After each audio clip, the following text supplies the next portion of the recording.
Estás escuchando Milenio 3 por Aluka Nanika. This unprecedented missing aircraft. Estamos ante un misterio de la aviación sin precedentes, se podría decir así. Se está haciendo cada vez más oscuro y estamos aumentando nuestros esfuerzos para hacer lo que se espera.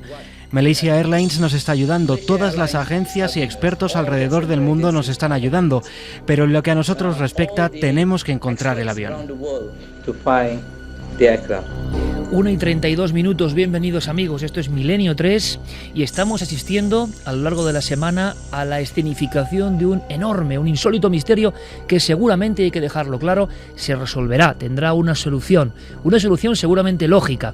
Pero lo que nos interesa esta noche es comprender qué ha podido ocurrir, debatirlo con todos vosotros y no solo eso, el impacto enorme, hondísimo que se produce cuando en esta comunidad hiperglobalizada, este mundo hiperescaneado, este planeta Tierra en el que creemos que todo está perfectamente controlado, va y ocurre lo imposible, lo inexplicable, lo inaudito. ¿Cómo se refleja eso en los diferentes estamentos? ¿Qué ha pasado? No se habla de otra cosa. Una mera observación de los periódicos y medios digitales de todo el mundo da una solución inmediata, clarísima. Entre las 10 noticias más leídas de cada medio, las 10 hablan de unas siglas que dejan de ser crípticas para convertirse en auténtica matrícula del misterio, MH370. Escuchábamos a Azudin Abdul como uno de tantos miembros de la cúpula operativa en Malasia que no sabían ni qué decir. La palabra misterio, enigma, insondable, increíble, nunca ha sucedido algo parecido. Bueno, esta noche vamos a ver que sí han sucedido cosas parecidas. Lo que deseamos en Milenio 3, como desea toda la buena gente del mundo, es que esto acabe en buen puerto y que esas 233 personas no sufran daños. Ahora bien, para esas personas también hay que decirlo, las hipótesis que se están barajando no son nada halagüeñas.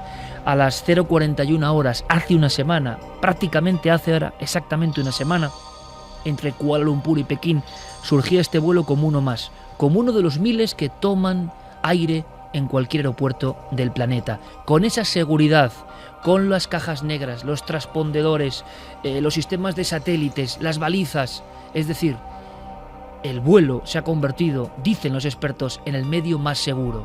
Y de pronto, lo inesperado.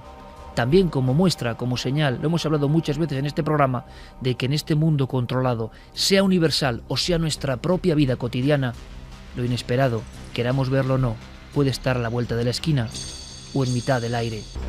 Un Boeing 777, modelo de fabricación, matrícula 404, está siendo buscado por más de 15 países. Se está rastreando cada centímetro cuadrado. ¿Os imagináis, amigos, el nivel de percepción que tienen ahora mismo los radares militares de las diferentes potencias? Lo hemos hablado en muchas ocasiones. Años luz nos llevan respecto al material que nosotros empleamos. Y el material que empleamos los usuarios es ya maravilloso. ¿Qué no tendrán, para un caso de estas características, las potencias del mundo? Y después de 7 días, la respuesta podía estar perfectamente, hasta que se demuestre lo contrario, en esos viejos libros, Patrice Gaston, Desapariciones misteriosas, u otros, de títulos todavía más inquietantes y que marcaron a toda una generación en los 70. Aparecían aviones en las portadas, y extrañas nubes, y extrañas posibilidades. Libros como En el limbo de lo perdido. Vamos a tener la última hora, y vamos a vagar por el espacio aéreo, intentando comprender en este cluedo dramático qué es lo que ha ocurrido.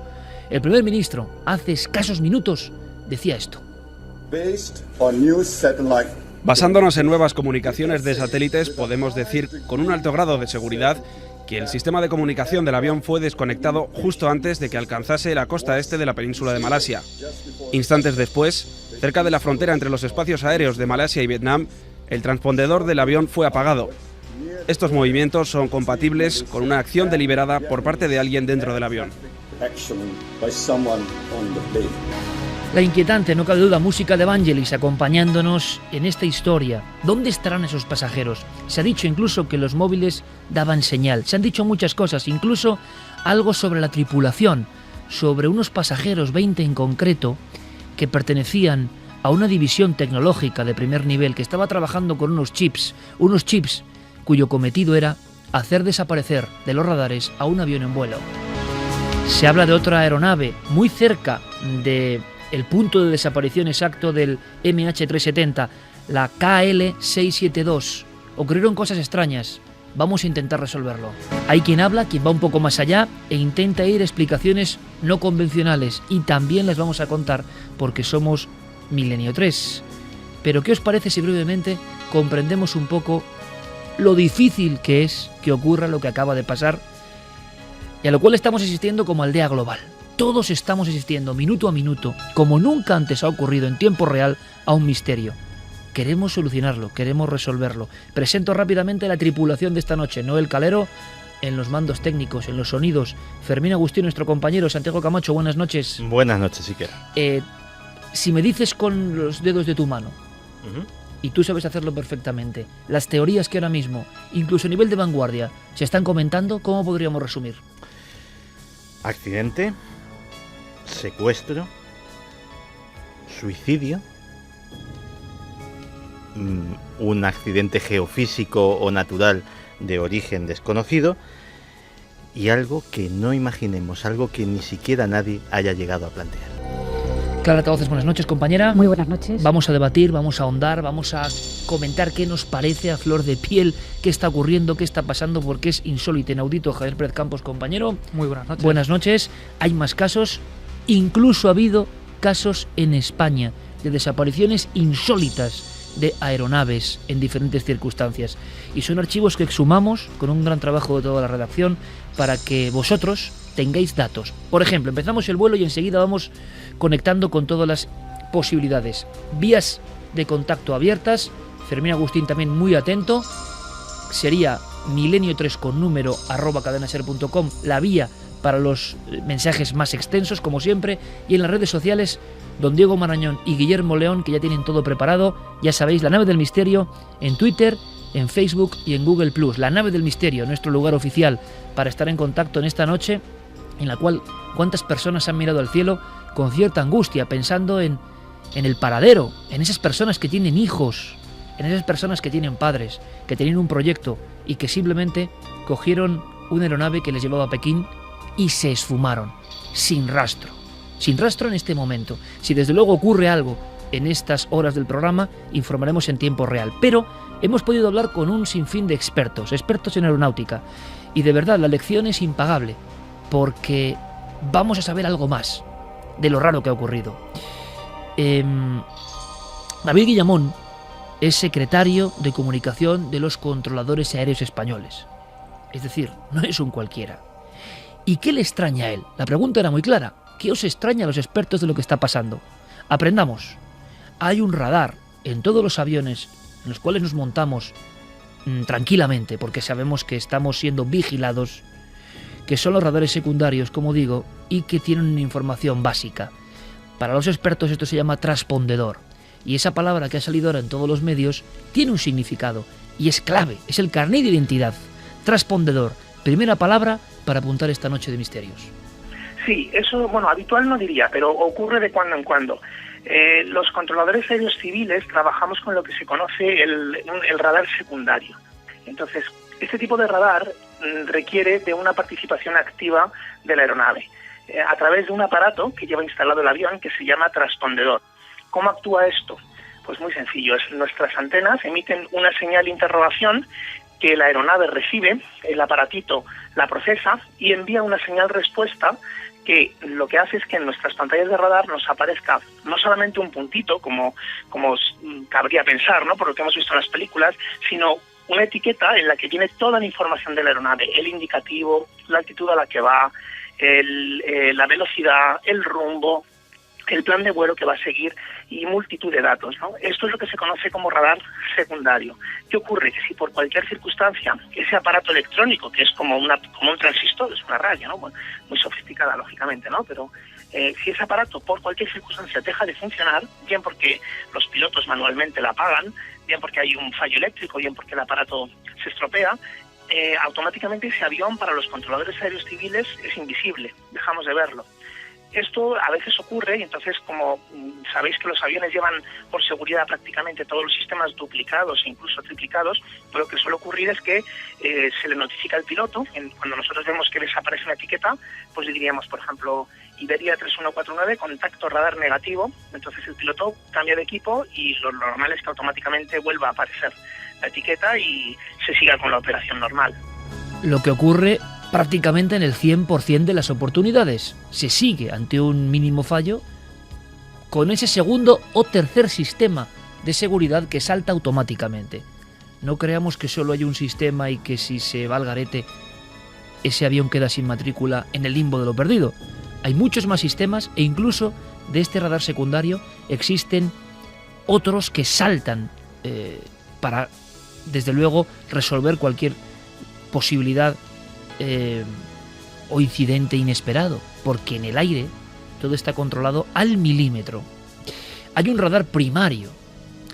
Ya tenemos la idea gráfica en nuestra mente.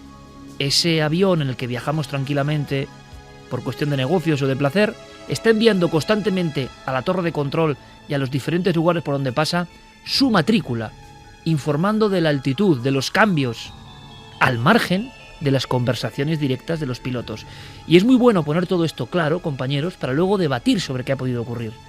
¿Y qué es el radar primario? El radar primario es distinto. El radar primario muchas veces además tiene que ver con los radares de defensa, que controlan grandes áreas del planeta y donde evidentemente no pasa nadie violando el espacio aéreo sin que se intervenga de inmediato. Aquí, que sepamos, no ha intervenido nadie.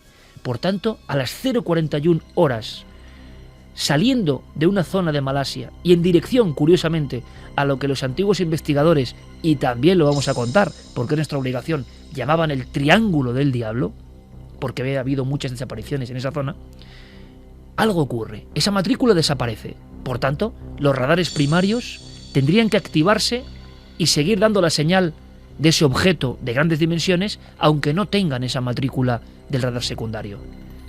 También le extraña, por supuesto, a David Guillamón que no ha habido información en esos radares tan poderosos.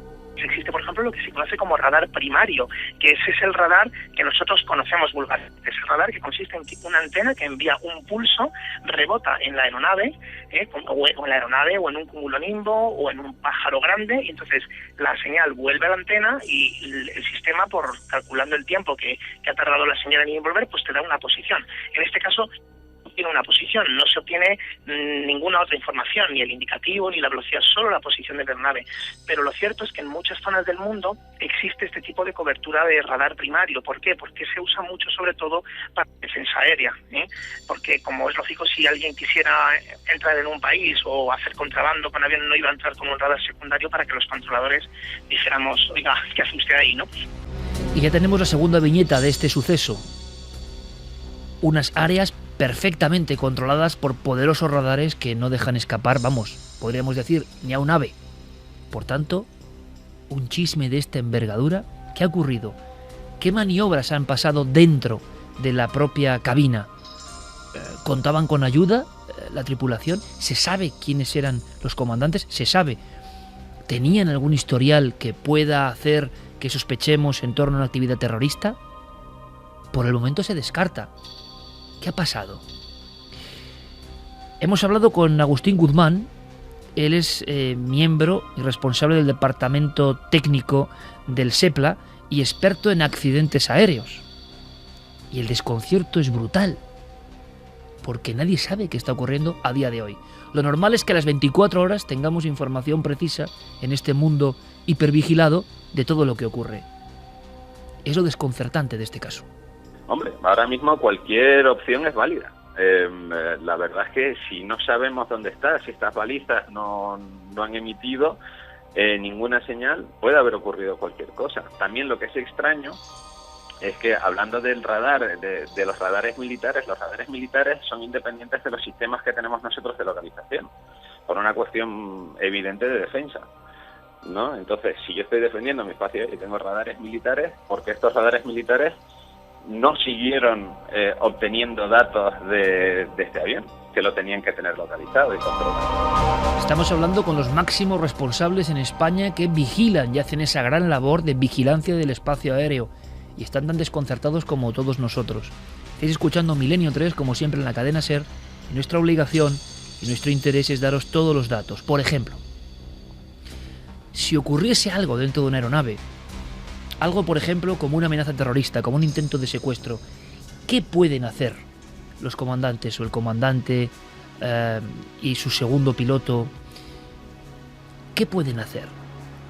Hay incluso una serie de códigos más o menos disimulados que se utilizan como claves internas para que llegue a donde sea preciso la información de auxilio sin dar ninguna señal a esa persona que ha entrado en la cabina y ha intentado violentarles o dar algún mensaje o amenazarles o incluso dispararles. Todos esos supuestos perfectamente controlados están por parte de las organizaciones aéreas internacionales. David Guillamón nos cuenta los protocolos. Hay que decirlo, nos cuenta hasta donde se puede contar, porque esto sigue siendo un poco el libro secreto de la aeronáutica. Son códigos internos para saber que uno, como cuando se pulsa la alarma bancaria bajo el mostrador en un atraco, pues son cosas que no tienen por qué saberse dónde están. Lo que extraña, por ejemplo, a este hombre, a este secretario de controladores de comunicación de controladores aéreos españoles, es por qué ni siquiera hay una señal de SOS que se puede mandar de muchas formas en el momento inmediato a una supuesta rebelión en cabina o algo inesperado. Escuchamos. Hay unos protocolos, ¿no? que seguimos los pilotos y los controladores para que los pilotos, de manera discreta, puedan hacernos saber a los controladores que están siendo objeto de lo que llamamos interferencia ilícita. Cuando eso ocurre, a su vez, los controladores avisamos, como es lógico, a nuestros supervisores. Bueno, ahí se desencadena todo un protocolo, ¿no? Los supervisores al jefe de sala, al ejército, en fin, al Ministerio del Interior, etcétera, etcétera, ¿no? Y ahí así que se pone en marcha todo un protocolo que trasciende con mucho la labor del controlador, aunque sea el controlador, por así decir, el que tenga la responsabilidad primera de detectar que algo raro está ocurriendo, ¿eh?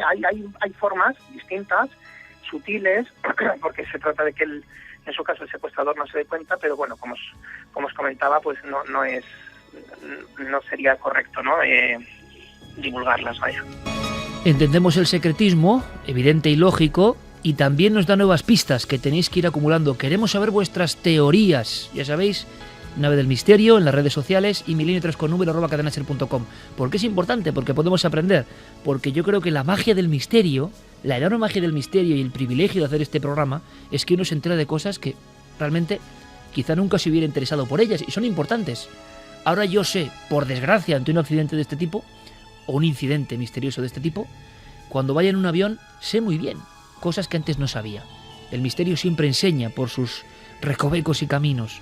Lo que le extraña a Miguel Ángel Ruiz, buen amigo de este programa y responsable técnico e informático del aeropuerto de Parallas en Santander, es que no hubo alarma, que en ningún momento hubo alarma. Por lo tanto, las personas que llevaban a los mandos ese avión MH370 estaban haciendo algo, estaban conchavadas con supuestos secuestradores, sabían lo que estaba ocurriendo, estamos precipitándonos y son totalmente inocentes. Le extraña mucho a este responsable de un aeropuerto español, en el aspecto informático técnico. No se recibió la señal lógica que se recibe ante cualquier tipo de incidencia, por menor que ésta sea. Sencillamente que nadie activó ningún tipo de alerta, porque tienen varios métodos, ¿no?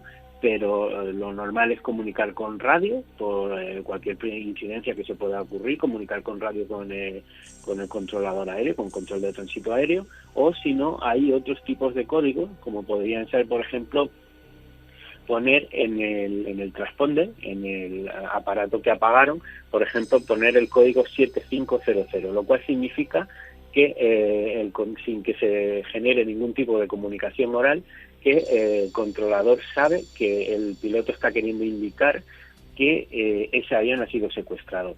El problema, quizás en el caso del vuelo del 370 de Malaysia Airlines, es que los secuestradores parecen entender bastante del funcionamiento interno de la aeronáutica y quizás eso sugiera pues que hay una cierta especialización en el terrorismo que ellos hacen, ¿no? Por haber apagado el transponder y por no haber generado ningún tipo de comunicación. el avión estrellado en tierra o en el mar. Hay un sistema de cajas negras y de aerobalizas que realmente de inmediato transmitirían una señal. Es decir, estamos viendo que un vuelo hoy en el 2014 en cualquier lugar del mundo es una caja hiperconectada con casi todo. Y si faltaba algo, nos lo cuenta Agustín Guzmán, del Departamento Técnico y Experto en Accidentes del SEPLA, ni más ni menos, ya hay un sistema que llevan estos aviones, incluido el que ha desaparecido, de, vamos a llamarlo así, linkado absolutamente con diferentes satélites.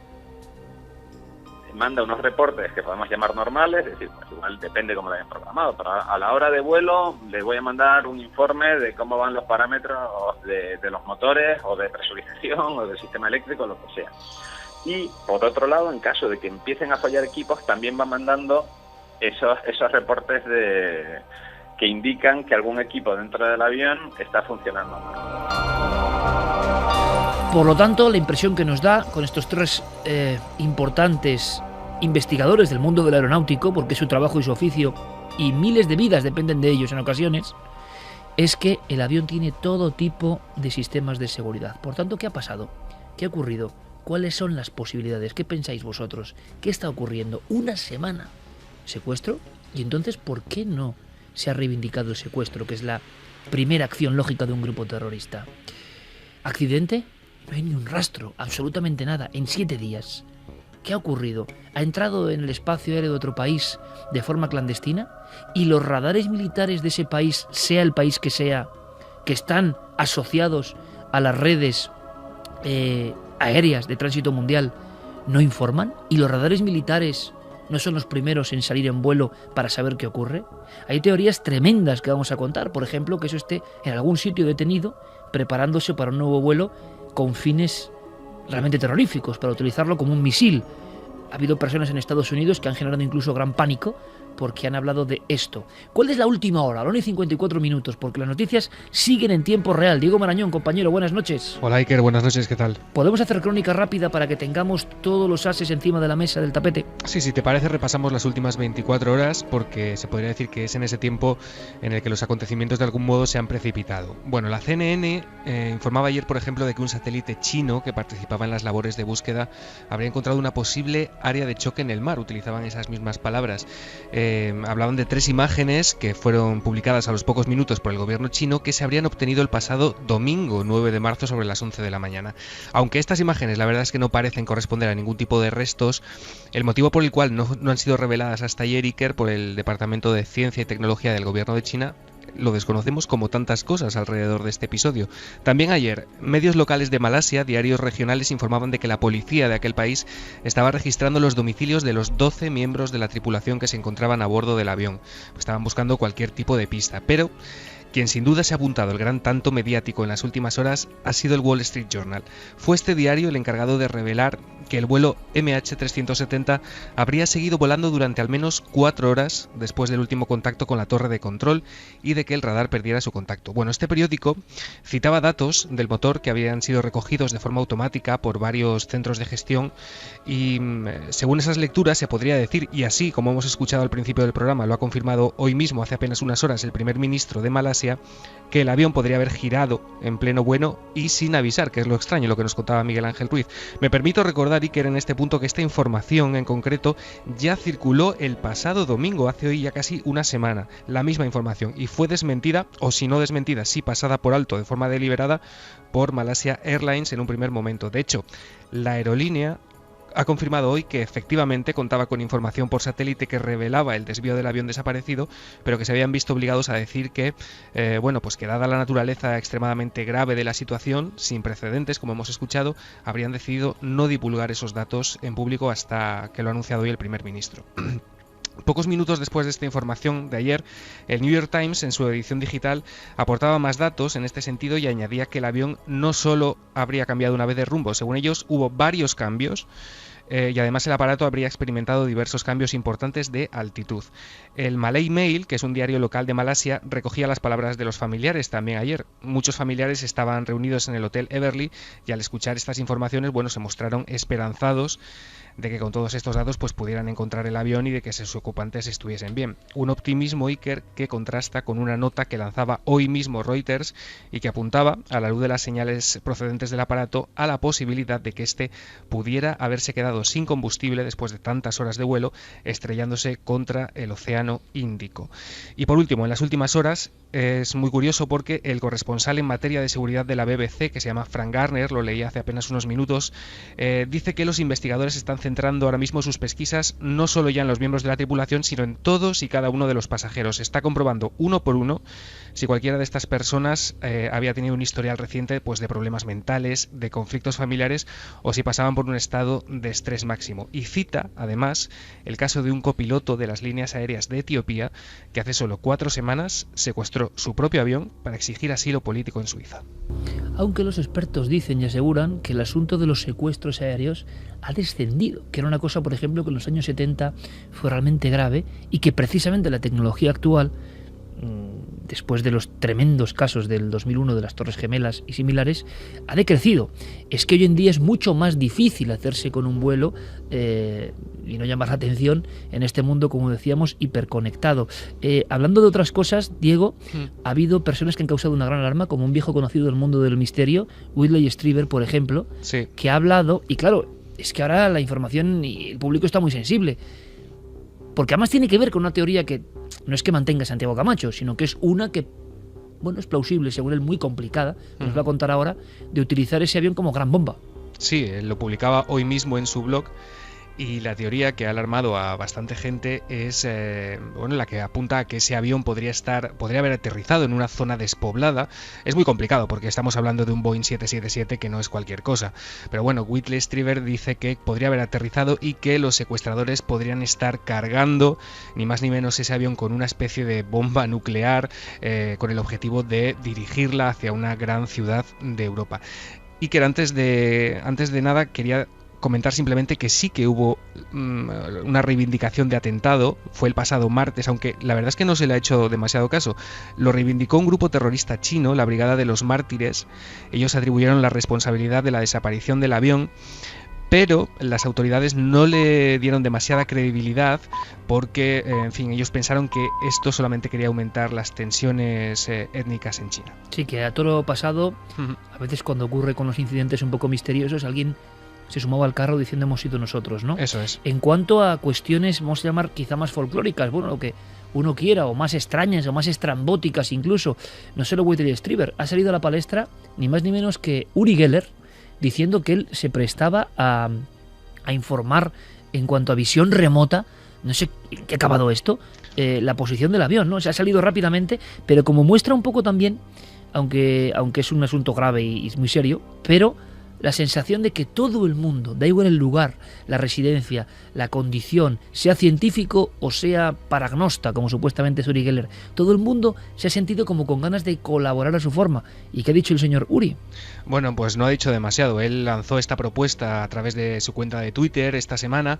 Él decía que estaba interesado en tratar de ver a través de la visión remota dónde podría encontrarse ese avión. Instaba a los usuarios de Twitter a que también le ayudaran con sus intuiciones para ver si entre todos podían, bueno, de alguna manera vislumbrar el paradero del vuelo. Y no se sabe mucho más. Desde Milenio 3 hemos tratado de ponernos en contacto con Uri, pero lamentablemente no ha sido posible. Escuchemos un momento al ingeniero Vicente Fuentes, amigo de las teorías de la conspiración, antes de pasar a teorías, porque esto es intrigante. Lo que viene a continuación ya entra dentro de lo intrigante. Hemos escuchado especialistas puros, duros, científicos de la aeronáutica. Pero claro, a nivel del mundo de las posibilidades, todo está abierto. La caja de Pandora es inmensa. No recuerdo ningún caso que haya traído tanto la atención mundial en torno a un misterio como este. Que yo recuerde, ninguno. Vicente Fuentes habla de precisamente de las personas que iban en el avión. Y yo quiero saber más de esto porque quiero saberlo todo en torno a este incidente. Una de las claves de todo esto, y que se empezará a hablar en los próximos días, será quién iba dentro de esos aviones. Bueno, pues ha aparecido una empresa que se llama Freescale Semiconductors que ha expuesto que 20 ingenieros de esa empresa pues iban en ese avión.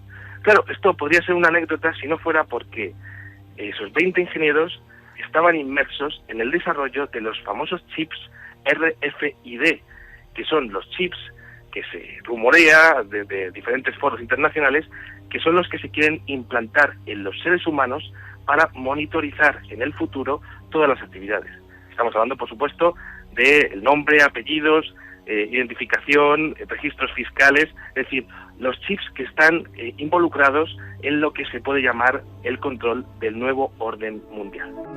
2 y 2 minutos, todos muy atentos. Estamos en este vuelo especial en la nave del misterio radiofónica. Santiago Camacho, ¿esto es cierto? Sí, es cierto. De hecho, la noticia ha salido también en el Wall Street Journal y en importantes periódicos económicos.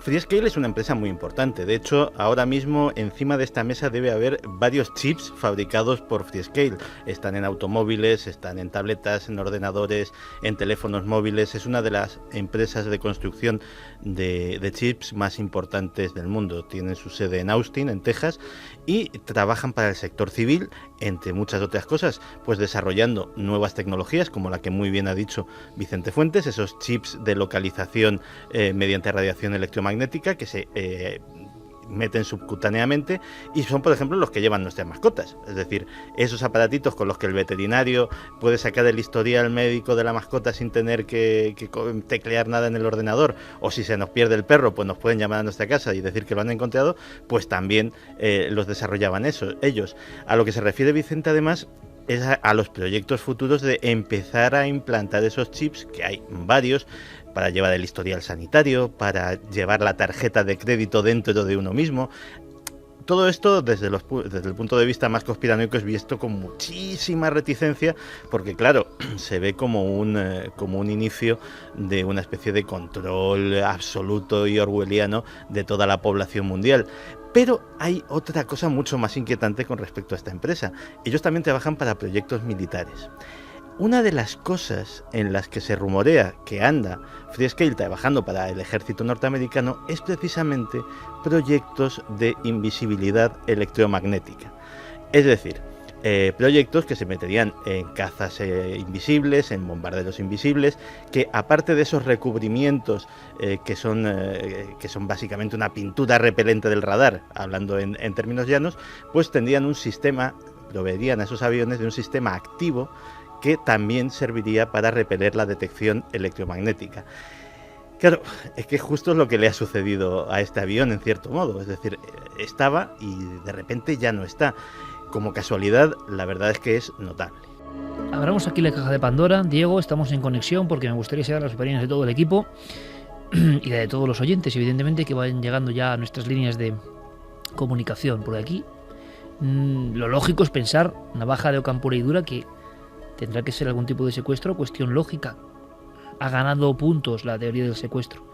Pero si uno ve los datos de cómo se ha producido, y repetimos, por eso era toda la introducción, cómo está el mundo, es muy difícil que haya un agujero negro para actuar en un mundo hipervigilado.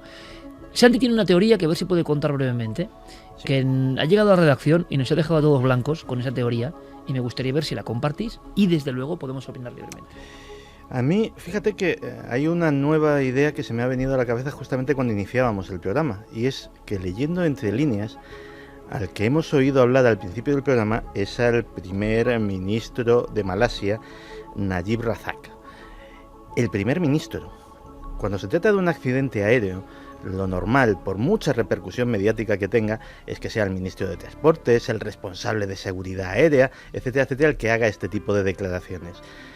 Que un primer ministro, que un brazo director de una nación soberana se ponga a dar este tipo de explicaciones, a mí me recuerda cuando el primer ministro japonés empezó a dar explicaciones sobre Fukushima y dije, esto sí que es realmente grave.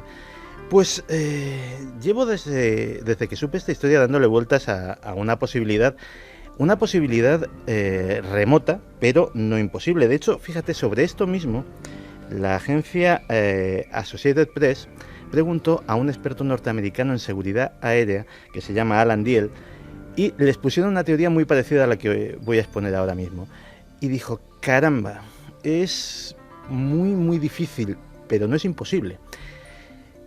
La historia sería que un grupo de secuestradores, en connivencia probablemente con uno o varios miembros de la tripulación, tomaran el poder del avión. Según datos también de las agencias norteamericanas, tienen sus fuentes, los transpondedores, que eran varios, es decir, varios sistemas de comunicación, no se fueron súbitamente, como suele suceder si hay un fallo genérico del sistema o si directamente el avión se viene abajo, sino que fueron apagados uno a uno, en una clara sucesión, de una forma absolutamente... Eso es lo que les hace decir que fue deliberado. Si hubiera sido un fallo del sistema, de repente se pierden todas las comunicaciones en bloque y bueno, no hay más que hablar. Esas personas pueden tomar el avión, personas con un enorme conocimiento aeronáutico, algunos de esos sistemas ni siquiera están en la cabina. Es decir, hay que saber muy bien dónde buscar, no se trata de tocar botoncitos en la consola del piloto, sino que hay algunos que no están. Algunos ni siquiera están accesibles, como precisamente los de los motores, que están dentro de los motores y se ponen en contacto con el satélite para dar su chequeo. Gracias a eso hemos sabido que, a pesar de que lo negaba sistemáticamente el gobierno de Malasia, efectivamente ese avión estaba en vuelo 4 horas después de su desaparición en los radares. El objetivo de secuestrar ese avión de esa manera tan escurridiza, digámoslo así, pues no sería ni matar al pasaje ni reivindicar nada, sería hacerse con el aparato. Hacerse con el aparato, aterrizarlo, que ya es difícil. Claro, ¿dónde? Un 777 necesita una pista de 1,5 kilómetros, 1,5 kilómetros de largo. Si el piloto es realmente bueno, realmente excepcional, con 1 kilómetro a lo mejor le vale. Pero eso ya es casi un aterrizaje de emergencia y en condiciones muy peligrosas. ¿Hay pistas clandestinas de ese estilo? Parece ser que en el Pacífico quedan aeródromos abandonados de la Segunda Guerra Mundial que se utilizaban para bombardeos y que un equipo podría remozarlos, reasfaltarlos, etcétera, etcétera. O sea, ya la teoría que me estás contando, sí. está trabajando un montón de gente durante meses o años. Vamos a ver, si esto es una operación terrorista de algún tipo, esto no es un comando de 4 personas en plan Torres Gemelas, no. O sea, estamos hablando de gente muy preparada, de gente a muy gran escala y posiblemente en connivencia con algún gobierno. Porque, como muy bien has dicho, es muy difícil penetrar el espacio aéreo de un Estado soberano. En 1983, un vuelo, un 747 de Korean Airlines, sencillamente el piloto se despistó de su ruta aérea, entró en el espacio aéreo de la Unión Soviética y fue derribado fulminantemente, y murieron 260 y tantas personas. Es decir, esas cosas han sucedido. Cuando alguien le vio el error de ese piloto costó la vida a 200 y pico personas. Y el exceso de celo de la seguridad aérea soviética. Sí, pero claro, la Unión Soviética en aquella época. Efectivamente, en plena Guerra Fría les entra un avión de un porte considerable en su espacio aéreo y no se lo piensan 2 veces. Primero disparan y luego preguntan. Pues ya te digo, la operación es difícil, pero el objetivo es el premio gordo. El premio gordo es tener un avión comercial que no existe a tu disposición. Un avión comercial al que le puedes manipular el transpondedor, cambiarle la matrícula, digámoslo así, hacerlo pasar por otro vuelo. Si tienes más cómplices en más sitios, incluso manipulando los planes de vuelo y dándole un plan de vuelo falso, y llevarlo cargado de lo que quieras al centro de cualquier gran ciudad. Un 777 tiene una carga útil de 100 toneladas. Simplemente, Whitney Strieber decía una bomba atómica. 100 toneladas de explosivo convencional a bordo de un avión en el centro de una gran ciudad es el caos absoluto, es lo más parecido a la explosión de una bomba atómica. En todo esto, Santi, podemos sonsacar o extraer que desde luego se ha ocurrido algo de esto. La suerte de las 233 personas de ese vuelo parece muy negra, ¿no? Por desgracia. Pues hombre, todo esto que parece sacado de la mente de un archivillano del cómic o de una película de James Bond, evidentemente en una operación de ese estilo no se dejarían testigos de ningún tipo. Y la verdad es que yo mismo me pregunto si esto es posible. O sea, porque efectivamente a nivel teórico Fíjate que a los pocos años del 11S, creo que corría el 2004, los servicios de inteligencia británicos interceptaron un plan de Al-Qaeda para hacer algo parecido, pero con un barco. Se trataba de secuestrar un carguero de gran porte y modificarlo levemente para que cambiarle un poco la apariencia y que pasase por un determinado barco que sí tenía un plan para atracar en el puerto de Londres, y ese barco cargarlo con lo que se llama una bomba sucia, un artefacto nuclear que no explota propiamente, sino que contaminaría toda el área urbana de Londres.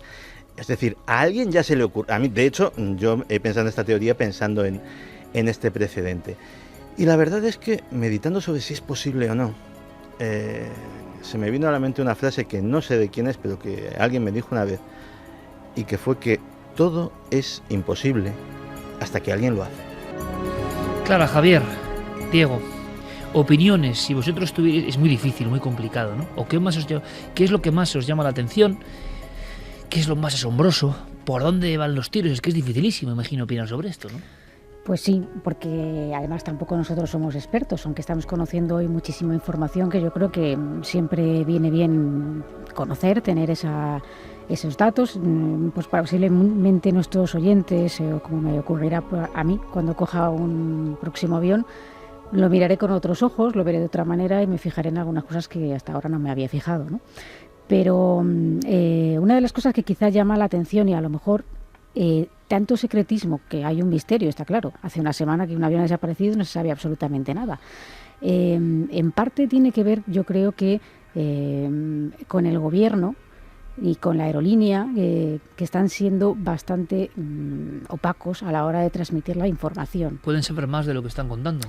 Yo creo que sí, que ellos tienen que saber algo más, y que de hecho, es decir, cuando se ha producido esta detección de que ese avión estuvo volando al menos 4 horas más desde que teóricamente desaparece, claro, los familiares, cuando esta información, dicen, pero bueno, ¿desde cuándo sabían esto? Lo tenían que saber, evidentemente, desde hace tiempo. Y incluso se dijo ya anteriormente, y como se ha visto a lo largo de todas las informaciones que hemos ido conociendo, se ha incluso negado o quitado importancia, ¿no? Entonces esa opacidad yo creo que es lo que también le está dando un halo de misterio. A lo mejor si esto hubiera pasado, no sé, en Estados Unidos o en otro lugar, tendríamos mucha más información ahora. Javi. Yo estoy con Clara en que da la sensación de que nos están ocultando información. La impresión es que tenemos piezas dispares para armar el mismo puzzle. Es imposible, faltan piezas además, y eso es algo obvio.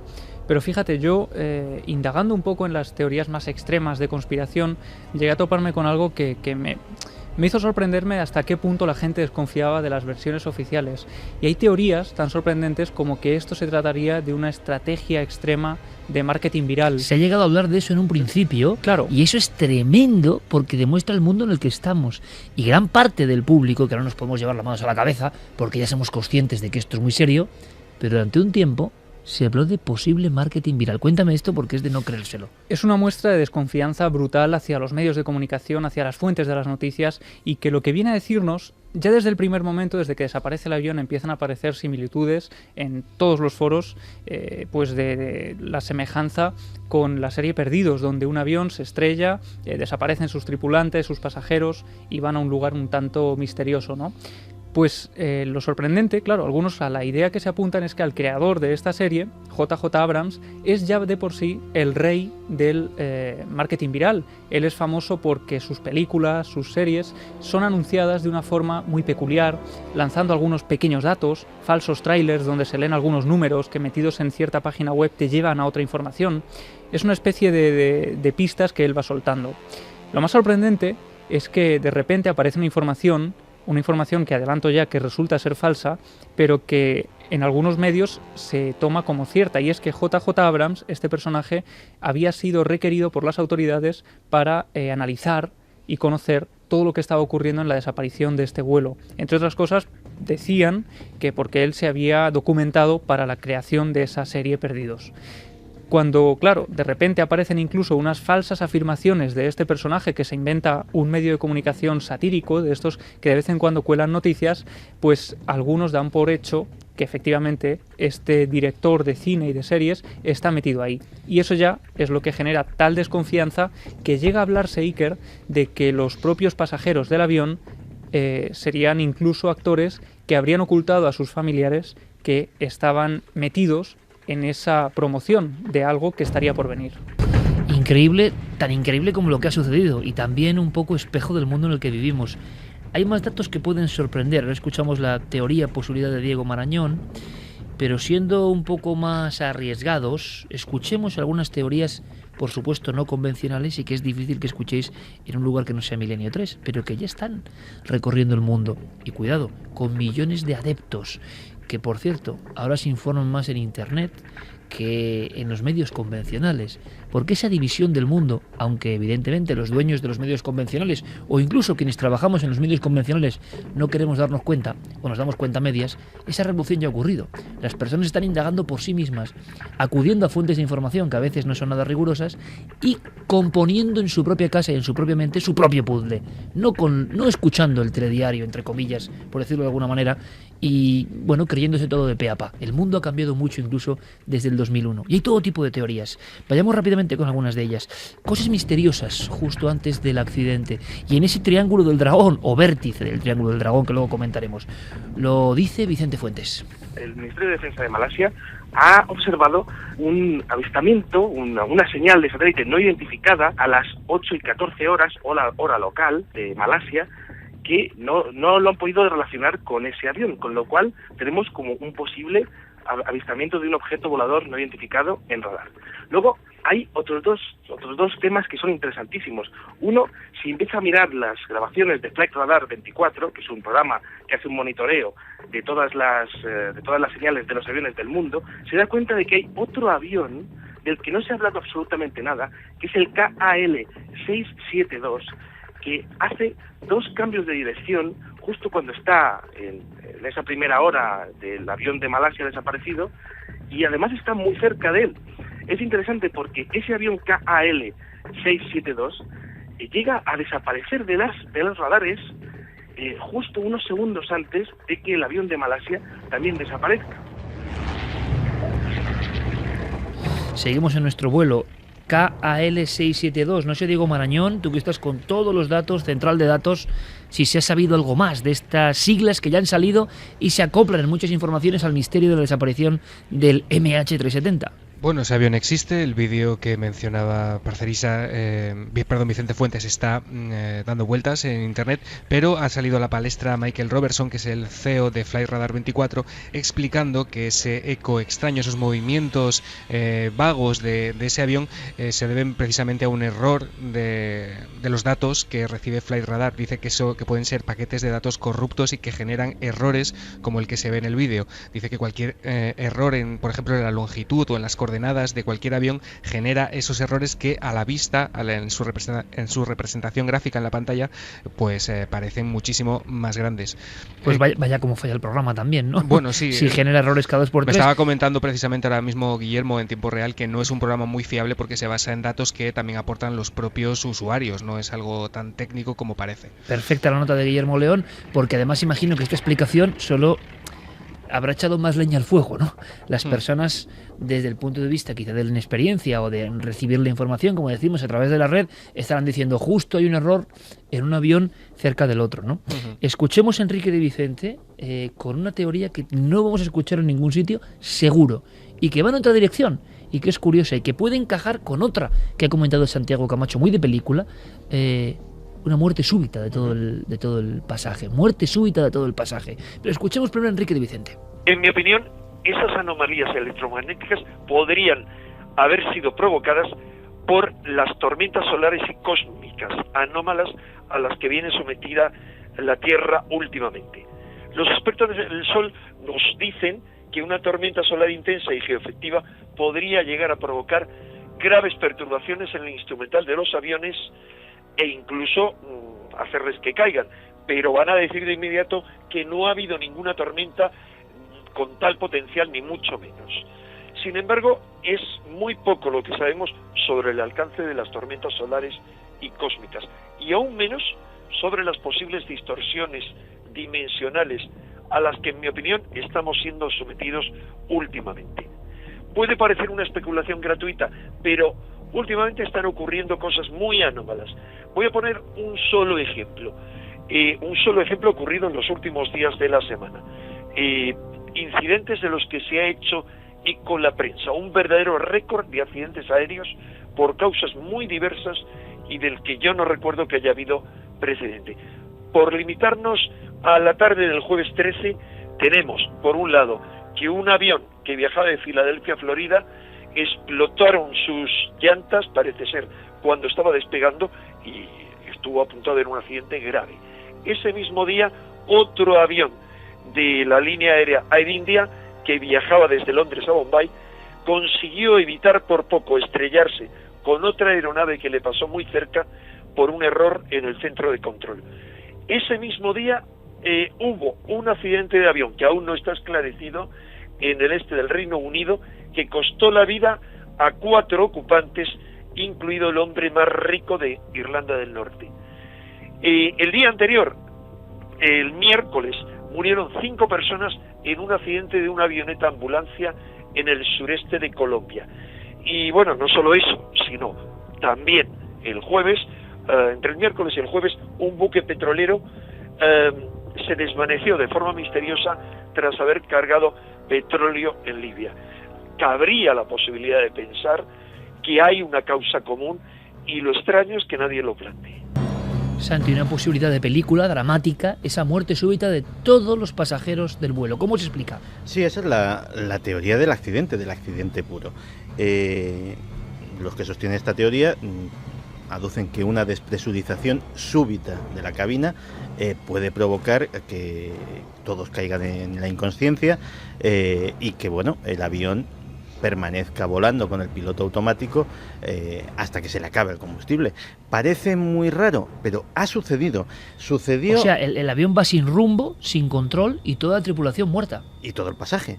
Es decir, una despresurización absoluta. Es decir, imagínate que por alguna razón hay una brecha en el fuselaje, o se rompen todas las ventanas, o una de ellas, o parte de ellas, y pues esto sucedió en 1999. En 1999, una mezcla de un incendio en cabina y esa súbita despresurización hizo que los pilotos perdieran el conocimiento o murieran a los mandos del avión sin poder hacer absolutamente nada.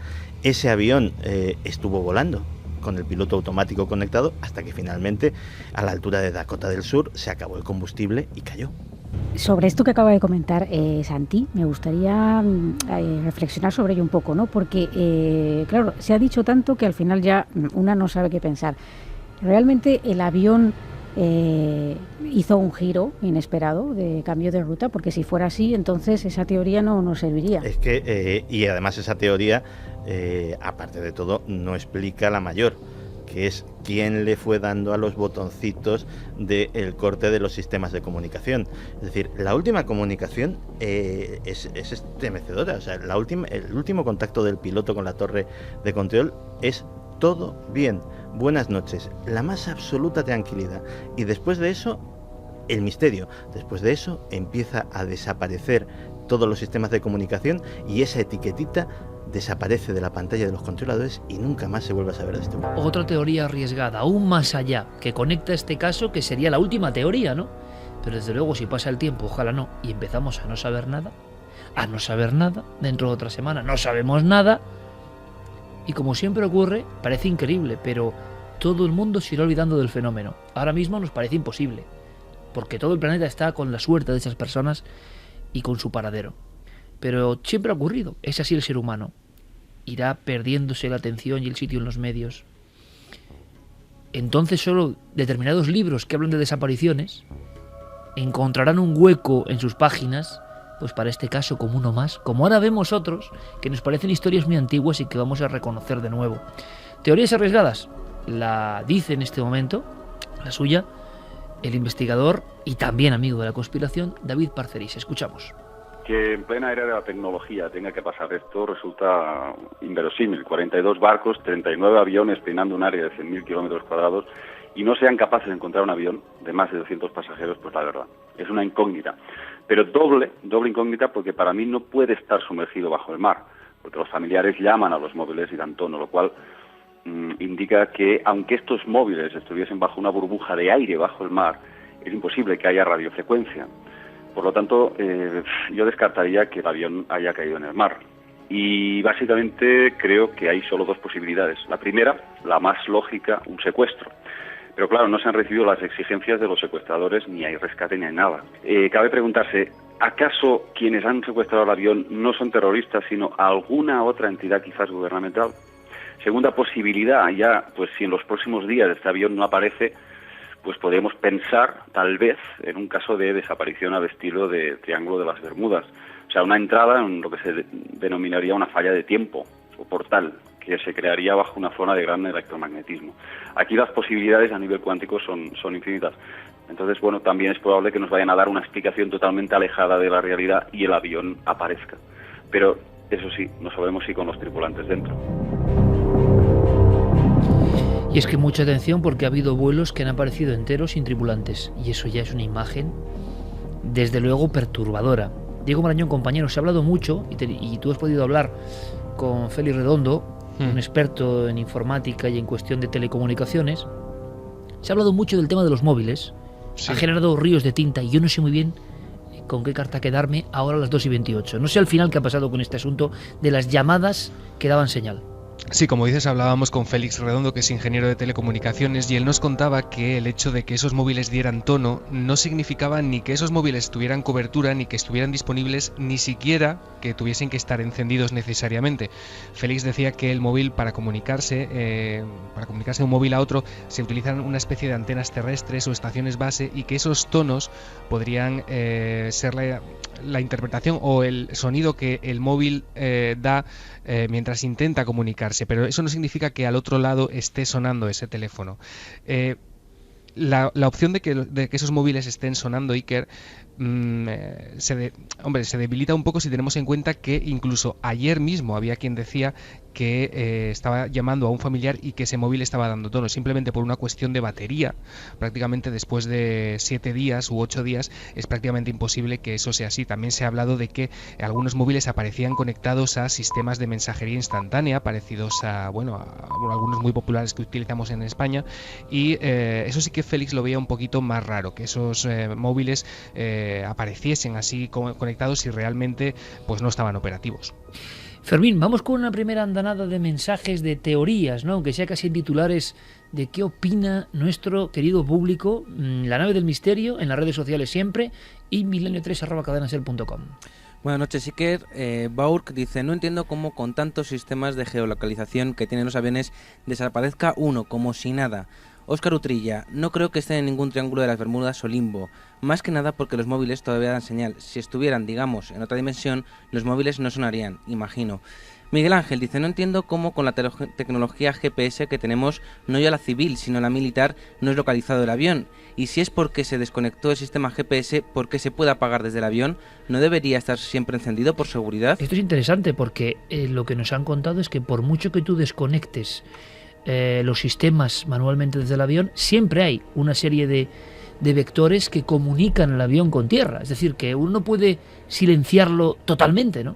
No, de hecho, ya te digo que esa precisamente fue la pista que ha dado más que hablar. Es decir, cada X horas, por ejemplo, cada uno de los motores del avión tiene un pequeño sistema que se comunica con un satélite y que da un check-in de cómo va funcionando, porque si se detecta una pequeña falla, automáticamente pues eso se recibe en la compañía y automáticamente pasan a hacer la revisión pertinente. Es decir, hay como decía uno de nuestros invitados, prácticamente cada sistema de seguridad está duplicado, triplicado, es obsesivo, pero precisamente en esa redundancia reside la seguridad de los millones de personas que toman un vuelo todos los días. Es decir, no es mentira, no es un lugar común. El transporte aéreo es es estadísticamente el medio de transporte más seguro que hay. con lo cual todo esto es rarísimo. Si David Parcerisa me dice que el avión se ha ido a otra dimensión, es que es casi para creérselo, porque es todo tan absolutamente anómalo que cualquiera que venga con una teoría, a día de hoy todo está abierto. Ángel de Murcia me preguntaba si durante un asalto lo suficientemente rápido podrían no dar opción a los pilotos para alertar a la torre de control, y si en un mundo donde estamos todos tan controlados no se puede saber el perfil de los pasajeros. Espero que todo termine bien, aunque todo pinta muy feo. Estefanía Avaro dice: el gran caballo de Troya del siglo XXI, miedo da. Jesús, ni los mejores guionistas lo podrían hacer mejor. No me creo nada de esta teoría de pasajeros actores. Ernesto Cabello: desgraciadamente creo que el avión pudo caer en el agua tan profundo que no es posible localizarlo. Ojalá me equivoque y sigan vivas las 233 personas. Interesante esto también, Fermín, en el aspecto de que, bueno, un accidente en el agua da la impresión por otros accidentes, compañeros, que siempre salen a flote materiales, trozos, manchas de aceite, combustible, o sea que siempre se logra una pista, ¿no? Que el avión se hunda intacto es muy complicado, sobre todo si ha sido un choque violento. Claro. Si ha sido un aterrizaje de emergencia es todo lo contrario, porque lo más normal es que queden supervivientes, que haya botes, etcétera, etcétera. Y que se haya informado de todo el proceso. Claro, ahora bien, estamos hablando de un aparato que le haya pasado lo que le haya pasado, tenía combustible para 8 horas. Combustible para 8 horas, si cogemos un mapa, le da para estar en un radio tal que desde Malasia llega hasta Pakistán, cubre toda la India, cubre toda China, cubre toda Mongolia, cubre la mitad de Japón, cubre toda Australia y cubre prácticamente todo el Océano Índico. Vete tú a buscar algo ahí. Es decir, es una extensión enorme, es un cuarto del planeta, como si dijésemos. Y puede estar en cualquier sitio de toda esa área. Samboy Paranormal dice: todo este tema del avión desaparecido me da muy mala espina. Aquí ha pasado algo que no quieren que sepamos. Dover Babel dice: si es un secuestro debería tener ayuda externa para la circulación aérea, a no ser que sigan un avión cuya ruta conozcan.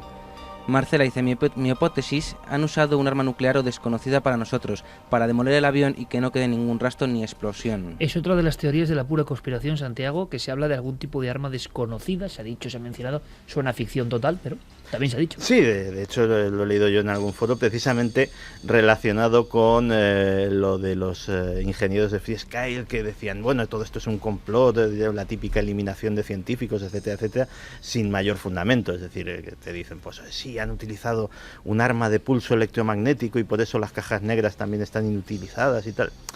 Pues vale, pues te digo como lo de otra dimensión. Pues vale, es que a día de hoy es todo es especulación, porque no hay nada sólido a lo que agarres en este caso, que es una de las cosas maravillosas que tiene. Maravillosas y dramáticas también. Un avión entero, la carcasa de ese avión y sin un solo tripulante. ¿Ha ocurrido en alguna ocasión, Javi? Sí, es algo que además inquieta, porque es un tipo de fenómeno que ha ocurrido más a menudo de lo que uno podría esperar. En el libro de Patrice Gaston que mencionábamos antes, Desapariciones misteriosas, se recogen algunos de estos casos. Uno de ellos, por ejemplo, de los primeros que se recogen, 24 de julio de 1924, en el desierto de Mesopotamia, ni más ni menos. Un lugar, actual Irak. Claro, muy especial. Allí desaparece un avión de pequeñas dimensiones, casi una avioneta, con el piloto Walter Day y el oficial piloto Dee Stewart.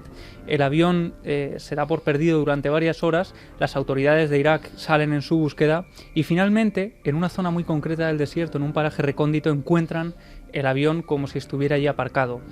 Descienden, se acercan al lugar y lo que les sorprende en un primer momento es que el avión está en perfectas condiciones. No solo eso, sino que sería capaz de continuar volando. No había sufrido ningún rasguño, no había rastros de ningún accidente, ningún golpe. Pero lo que más les inquieta cuando llegan allí las autoridades es que descubren que a lo largo de unos 36 metros sobre la arena aparecen unas huellas. Las huellas de dos pies diferentes intuyen las huellas de estas dos personas, de estos dos pilotos que han desaparecido. Pero lo que inquieta, más que el accidente en sí, es que esas huellas de repente dejan de estar en la arena. Hay un momento en el que se ven 4 huellas sobre la arena y nada más, como si literalmente se hubieran desvanecido en la nada. ¿Ha habido más casos de tripulaciones desaparecidas, que aparezca el aparato y ni rastro? Sí, de hecho, fíjate, pasajeros? Uno de los más recientes, el 31 de octubre del año 99, a escasos... ¿Año 99? Año 99. A escasos kilómetros del aeropuerto JFK en Nueva York, desaparece un Boeing 767.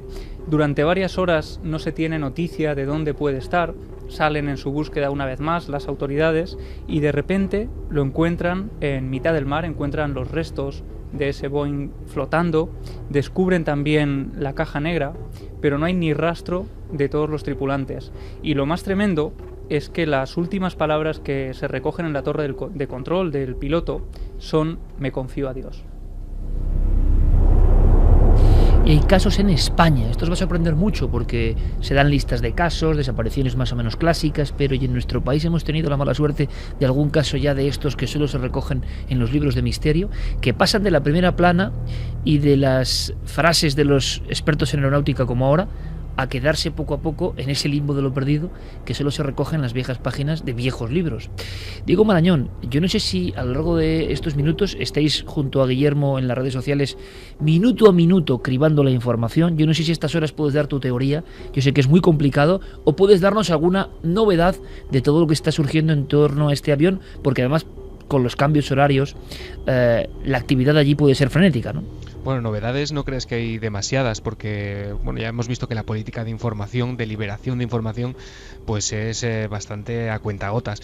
Yo, a raíz de lo que comentaba Santi a lo largo del programa, de esa posibilidad de que se esté utilizando pues para llenarlo de lo que sea y dirigirlo hacia una gran ciudad. Hombre, sí es cierto que esa infraestructura es complicadísima, más con un avión de este tamaño, que es, como decía Santi, prácticamente imposible hasta el momento, nunca se ha hecho, pero la amenaza existe y de hecho tampoco se ha comentado en exceso en los medios que una semana antes de que el avión desapareciera, la línea aérea taiwanesa China Airlines recibió amenazas de ataques terroristas inminentes en el aeropuerto de Pekín. De estas amenazas se informó a las autoridades chinas.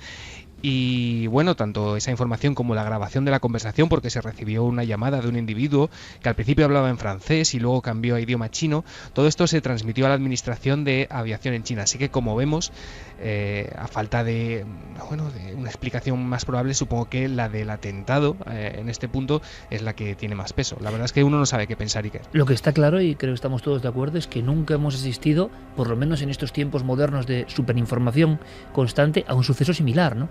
Todos los secuestros de aviones, todas las circunstancias de atentados con aviones han sido completamente diferentes, ¿no? Este misterio de 7 días sin saber uno dónde está en el planeta Tierra, pues hombre, hay una cosa en la que todo el mundo coincide, todos los expertos consultados y todas las familias de la gente que viajaba en el avión, y es que el gobierno de Malasia está ocultando información, sabe bastante más de lo que está diciendo. Mira, digo, a ese respecto además hay una noticia que es muy rarita.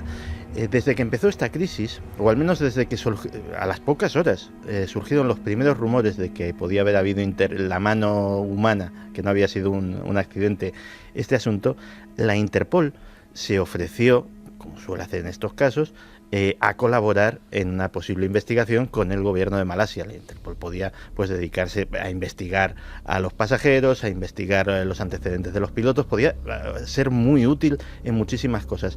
A día de hoy, todas y cada una de las reiteradas ofertas de ayuda de la Interpol han sido denegadas por el gobierno de Malasia. Y nadie sabe por qué. Y el FBI también. El FBI al principio dijeron que se había desplazado todo un equipo para ayudar en la búsqueda, y el FBI, el propio FBI, desmintió esa información diciendo que que sus servicios no habían sido requeridos.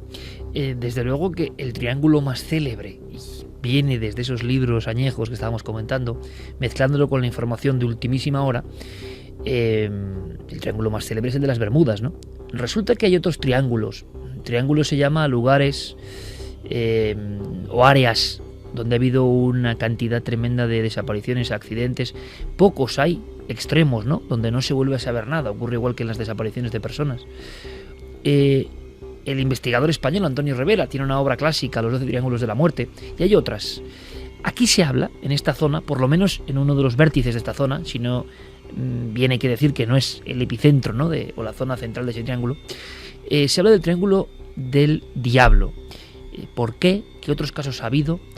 Nos habla sobre esto, aunque sea brevemente, el investigador, experto además últimamente en cuestiones aeronáuticas y en misterios aeronáuticos, José Luis Hernández Garbi. ¿Ha habido algún caso que hizo correr muchos ríos de tinta pero en una época sin internet, una época sin expectación mundial. Desapariciones muy raras, prácticamente a la vera del lugar donde dio su último mensaje de buenas noches este MH370. El vuelo 739 de una compañía charter que se llamaba Flying Tiger, que se produjo en 1962, era un avión que transportaba soldados norteamericanos a Vietnam, y en una zona relativamente próxima donde ha desaparecido el avión de Malaysian Airlines, pues desapareció sin dejar rastro. Nunca más se volvió a saber de él. Sus 93 pasajeros y todos los miembros de la tripulación pues fueron dados por desaparecidos. Además da la coincidencia de que este vuelo desapareció en una de las zonas con más misterio que hay en nuestro planeta, ¿no?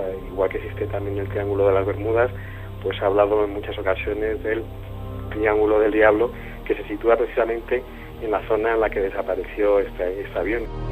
Recordemos ahora, en este momento, a las 2:43, el caso del Capitán Boado, bien conocido de todos los oyentes del mundo del misterio. Esa tripulación, 7 personas, uno de ellos militar muy interesado en los ovnis, y su último mensaje: vamos hacia un gran sol, y la desaparición total en el mar de Alborán, es decir, enfrente de las costas de Almería, que sería uno de los triángulos que aparece siempre en los libros que hablan de este tipo de misterios. Fermín Agustí, compañero, es una muestra de cómo el impacto global de este vuelo desaparecido está rodeando el mundo, ¿no? Y está dando mucho que hablar, tanto que Milenio 3 ya es trending topic en Twitter. Gracias. Pues sí, la expectación generada por este asunto, todo el mundo nos preguntaba, sinceramente, si íbamos a tocar el tema. Tanto que queremos ofrecer otros casos no tan conocidos, por ejemplo, en España. Atención, porque esto son palabras mayores, ¿no? Es decir, ha ocurrido en nuestra piel de toro, o surgiendo de nuestra piel de toro. Sí, en nuestra península, en nuestro país, ha habido casos de desapariciones muy desconocidos a los que casi solo se puede acceder, Iker, a través de las hemerotecas, de la prensa, porque no son localizables a través de Internet. Uno de ellos, por ejemplo, los DC-3 en los años 80 fueron casi una flota maldita, porque a lo largo de todo el mundo hubo varios que desaparecieron de forma súbita y repentina. En España tuvimos 2 casos de desapariciones muy extrañas. Uno de ellos sale del aeródromo de Cuatro Vientos y no se vuelve a tener rastro de este. Pero uno de los más extraños ocurre el 31 de diciembre de 1971. Es un Nord 262 que viaja desde Argelia hasta Mahón. Cuando está a unas horas de haber despegado, está ya en aguas de territorio español, muy cerca, a unas millas de Palma de Mallorca, se deja de tener contacto con el avión. No se sabe absolutamente nada de ellos. Hasta tal punto que se pide también a algunos comandantes que salgan en busca de este avión. Y en este caso, Iker, tenemos una doble sorpresa, porque el comandante español que va mapeando, digamos, el mar desde su avión, descubre una gran cola de avión semi-hundida, descubre incluso un torso decapitado flotando en el agua, unas maletas, así que pide refuerzos, acuden a esa zona y creen que se trata del avión que ha desaparecido. La sorpresa llega cuando, después de indagar, se dan cuenta de que ese no es el Nord 262 que había desaparecido rumbo desde Argelia. El artículo de prensa que hace referencia a este caso termina con una inquietante pregunta. Decía: ¿de quién son los restos que aparecen y dónde ha ido a parar el avión desaparecido con 30 pasajeros? ¿Me quieres decir que sobre esos 30 pasajeros no se volvió a saber nunca más nada? Nada. De hecho, antes de entrar aquí, claro, yo pensaba que podría tratarse de un recorte de prensa y que quizá semanas, meses, incluso años después, podría haber aparecido en algún breve algo referido a este avión. Yo he entrado en una página web muy importante donde aparecen registrados casi todos los aviones que se han perdido.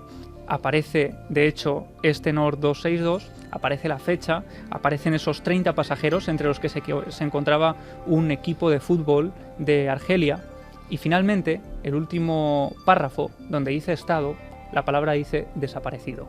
Un equipo de fútbol argelino desapareció en aquel vuelo entre Argelia y Mahón. Eso es, y que llegaban a Mahón a pasar la Nochevieja, el primer día del año, que tenían cerrado incluso un partido de fútbol con un equipo local de Mahón, y que no acuden a su cita porque, de hecho, hasta día de hoy no se ha encontrado ni rastro de ellos. Quizá todo esto, estos casos que recuperamos ahora, son la muestra de que lo imposible puede ocurrir. Lo decíamos en la redacción, Santiago hablando de otros temas, y es que lo inesperado o el horror en ocasiones, y lo decíamos así, puede estar a tu vera o aguardando. Esto suena muy dramático, y estamos acostumbrados a vivir en una burbuja donde todo esto es imposible, hasta que ocurre, claro. Sí, a veces aparecen. Me estaba acordando del famoso caso de Stendek, el vuelo del Stardust, que desapareció en 1947 y tardó 50 años en saberse algo de su destino, y aparecieron tímidamente pues unos pocos restos a los pies de un glaciar en Argentina. 50 años preguntándose dónde había ido a parar ese avión, y ese avión todavía deja un enigma.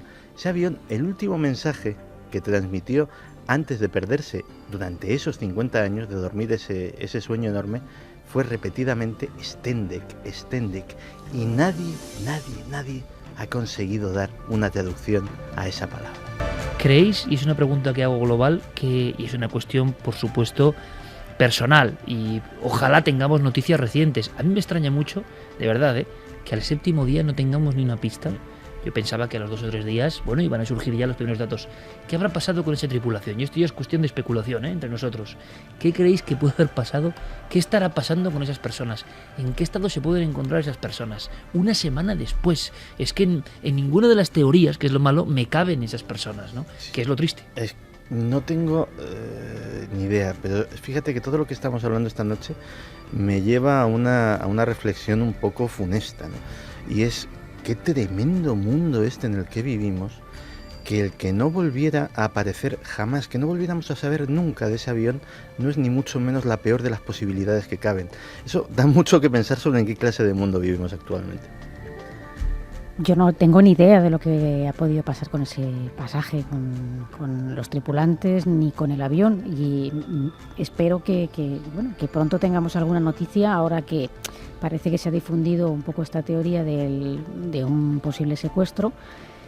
Yo creo que sí que puede ser perfectamente algo así. Un secuestro, claro, en el que no se han pedido ningún tipo de peticiones, no se ha intentado intercambiar rehenes por no sé qué. Es que no suena a secuestro convencional, ¿no? Que es lo más asombroso. No, pero cuando alguien secuestra a 200 y pico personas, quiere intercambiar algo con ellas, quiere hacer algo con ellas. Sí, y además sabríamos algo más, pero quizás algo que se fue de las manos, imaginemos por un momento, y de repente aquello que parecía se iniciaba como un secuestro acabó en una tragedia. Lo que pasa es que tampoco cuadra con por qué no sabemos dónde está ese avión. O la otra posibilidad, que es igualmente funesta, que es que cuando alguien secuestra a un aparato de estas características, algo quiere.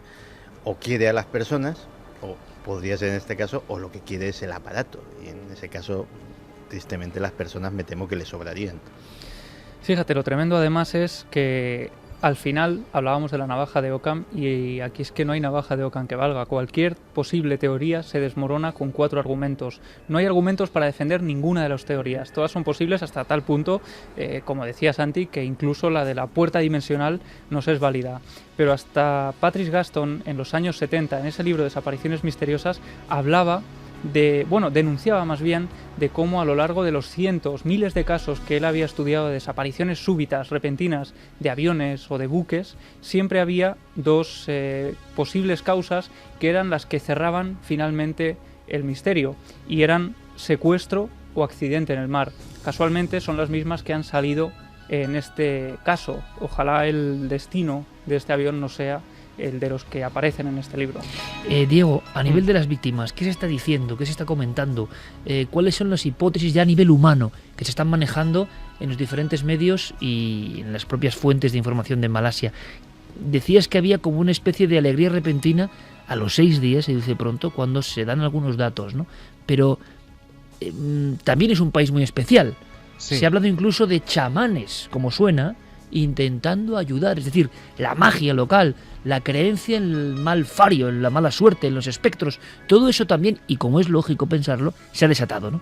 Sí, se ha hablado del chamán, el chamán ha aparecido en el aeropuerto, bueno, con todo su aparataje, también intentando saber algo de ese avión.